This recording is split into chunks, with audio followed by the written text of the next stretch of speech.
Les Ford bloquent tout. Hein. Et Harvick va commencer le jeu du bloc. À 5 tours de la fin, il va se balader entre les deux lignes.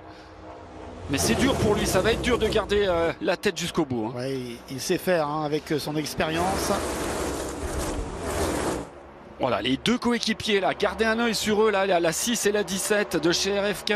Ouais, ça doit crépiter hein, dans le casque de Kevin Harvick, les consignes de son spotter et également les coups d'œil dans le rétro intérieur-extérieur. Tiens, là, c'est parti. Oh, Ryan Preece à l'envers, c'est pas vrai, qui part en tonneau. Incroyable. Oh là là, mais ça ne s'arrête pas pour Preece. Sur le champ intérieur, c'est parti hors caméra, on était en vue aérienne. Oh là là là là, il arrive sur le toit. Quel accident, j'espère qu'il va bien. Oh, la voiture est détruite. Espérons que l'arsocage a fait son travail. Oh, on n'a pas vu d'où c'est parti, mais quelle image terrible.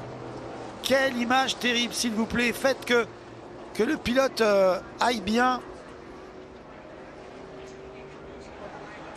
Wow, il a fait, la dernière fois qu'on a vu ça, c'est Ryan Newman, et on sait que c'était Newman il y a quelques années. Ça avait été compliqué pour lui de revenir. D'ailleurs, c'était ici même. Hein. Il s'en est jamais vraiment remis, même si on l'a revu courir il y a de ça quelques temps. Il a été longtemps absent. Faites que Preece aille bien. Waouh. Quel crash.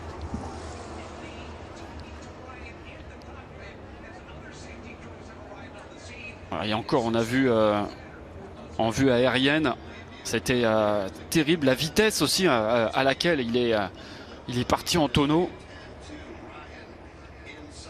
Et là, il va falloir prendre évidemment le plus grand soin. Alors, est-ce qu'il est seulement conscient? Non, mais je crois en plus, je ne sais pas s'il peut sortir parce qu'en plus, la voiture a été aplatie par les tonneaux. Alors ça, c'est vraiment effectivement des images qu'on n'aime pas voir du tout. Est-ce qu'on peut juste nous dire si le pilote est conscient, s'il l'a répondu dans la radio? Ouais. On a vu Blaney tout à l'heure qui était filmé à l'intérieur de sa voiture, qui essaie de reprendre son souffle. Là, on n'a pas de telles images. Et heureusement, toute l'équipe, toutes les équipes de sécurité. On avait vu un crash similaire, je ne sais pas si vous vous rappelez, il y a de ça quelques années, ça fait longtemps déjà. Michael Waltrip qui avait été contraint de sortir par les flaps de son toit, tellement il avait été bloqué par les tonneaux de sa voiture. Alors qu'est-ce qu'ils vont? Ils vont évacuer la voiture avec le pilote dedans? Ah, il est sorti. Il est sorti, Ryan Preece. Sous évidemment les applaudissements du public, mais ah oui, ça y est, on le voit. Ok. Il est là, il a plus son casque. Parce que j'avoue que j'étais un petit peu inquiet là dans cette histoire. Il a l'air d'être sonné aussi. Et là, on peut revoir effectivement. Regardez, il est à droite de l'écran. Ah oui.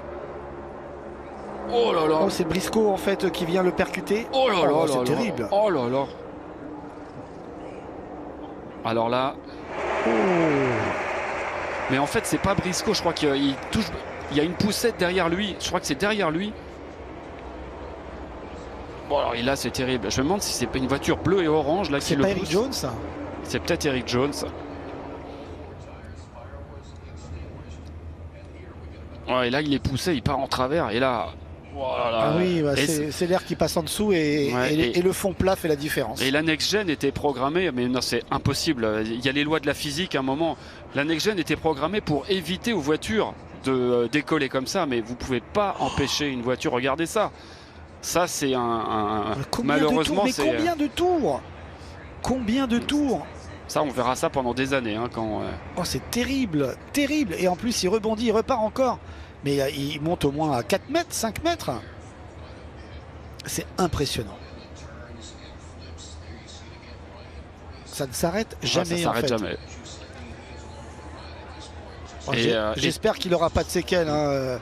Mais ce qu'on souhaite tous, là, évidemment, c'est que Ryan Preece aille bien et s'en remette, parce que c'est... il a dû vivre l'enfer. À mon avis, ces secondes ont dû paraître interminables pour lui. Ouais, c'est Eric Jones, c'est la 43. Ouais, c'est bien Eric Jones. Oui, en fait, c'est une poussette qui est pas longiligne. Il la prend de travers parce que Preece se décale un peu vers la droite et Jones vient le pousser, ça déstabilise la 41. Et là, il suffit qu'il y ait l'air qui aille en dessous un tout petit peu, et là c'est fini. Là, la voiture est un fétu de paille après. Et en plus, il rebondit sur l'asphalte. Il a fait 7 tonneaux dans une première fois. Et 4 une seconde fois. Sincèrement, je me souviens du crash de... et 3 sur le dernier Daytona, rebond. C'est impressionnant.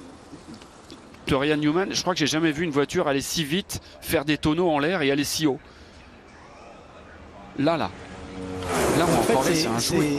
c'est parce que la voiture pique lorsqu'elle rebondit dans le gazon.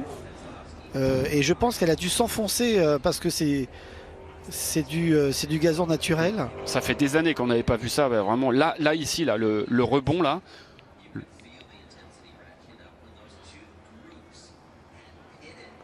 Oh là là. Là, on a l'impression que c'est un jouet qu'on a jeté, quoi. C'est incroyable. Incroyable image. On a l'impression surtout qu'elle pèse rien, la voiture. On est à plus d'une tonne, une tonne 5, et on a l'impression que la voiture, elle ne pèse rien. C'est ça qui est impressionnant. C'est comment elle peut être comme cela, littéralement portée dans l'air, sans aucune résistance, avec ses rotations complètement insensées. Avec le pilote à l'intérieur, il a dû vivre l'enfer pendant ces secondes. Vous avez vu, il y avait de l'herbe, ouais. il y avait de la terre, il y avait de la poussière, il y avait le feu. Enfin, waouh! Et on va le mettre sur une civière et aller directement. Alors là, je pense qu'on va l'emmener apparemment à l'hôpital.